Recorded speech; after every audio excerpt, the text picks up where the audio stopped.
છું. આજે હું તમને એક સરસ મજાની વાર્તા કહેવાની છું. એ વાર્તાનું નામ છે કમાલની કવાળી. એક હતા પોપટભાઈ, ખૂબ જ આળસુ. આખો દિવસ ફર્યા કરે, કામકાજનું તો નામ જ નહીં. એક દિવસ તેમના ઘરે તેમના કાકી આવ્યા. તેમના કાકી તો પૂછે કે પોપટભાઈ કઈ કામ કરો છો કે નહીં? પોપટભાઈ તો ગાવા લાગ્યા, અમે પોપટભાઈ લહેરીલા, વાતે વાતે પહરીલા, આંબાડા ઝીલનારા, ચમરું ખમર ચા ખાનારા. એવું સાંભળીને તેમના કાકી તો કાજ બોલ્યા વિના જતા રહ્યા. પછી તેમના ફોય આવ્યા. તેમના ફોય પણ એ સવાલ પૂછ્યો કે પોપટભાઈ કઈ કામ કરો છો કે નહીં? પોપટભાઈ તો મોજમાં ગાવા લાગ્યા, અમે પોપટભાઈ લહેરીલા, વાતે વાતે પહરીલા, આંબાડા ઝૂલનારા, ચમરું ખમર ચા ખાનારા. એવું સાંભળી તેમના ફોય પણ કાંઈ જ બોલ્યા વિના જતા રહ્યા.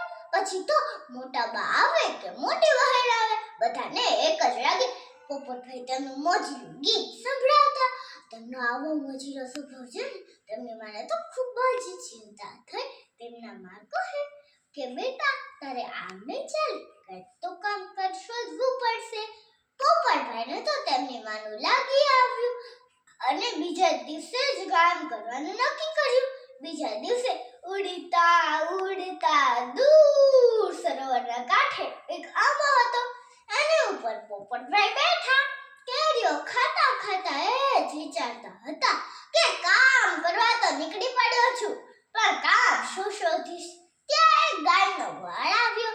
ગાયને કોને ખૂબ જ ભૂખ લાગી હતી. તે આમ તેમ જોવે ત્યાં તેને આંબો દેખાયો અને આંબાના ડાળે ઝૂલતા આપણા પોપટભાઈ.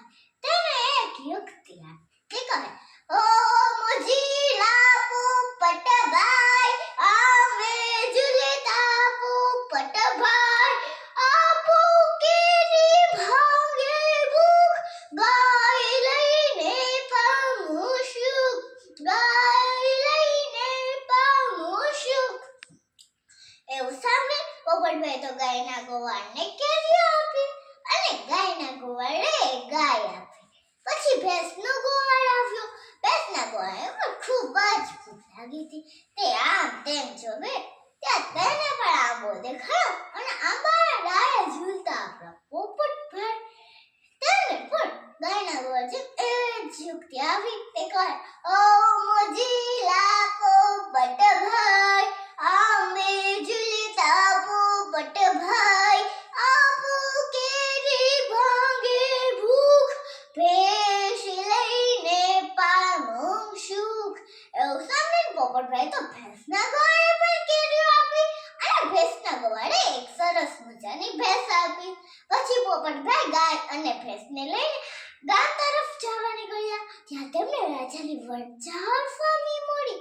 રાજા વિચારે કે આ પોપટ પાસે આપણું સરસ પશુધન કેવી રીતના, એની પાસે શું જ કામનું, લાવને હું જ માંગી લઉં.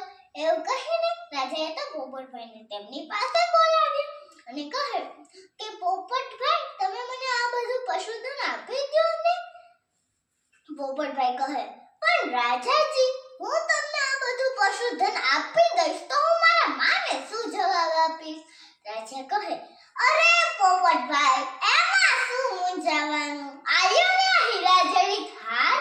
પોપટભાઈ તો રાજી થઈને હીરાજડી થાળ લઈને ખેત તરફ જવા નીકળ્યા. ખેત જઈને ગાવા લાગ્યા, બારણા ઉઘાડો માં, બારણા ઉઘાડો, ઢોલિયા ઢળાવો માં, શરણાઈઓ વગડાવો, તમારો પોપટ આવ્યો છે, હીરાજડી થાળ લાવ્યો છે.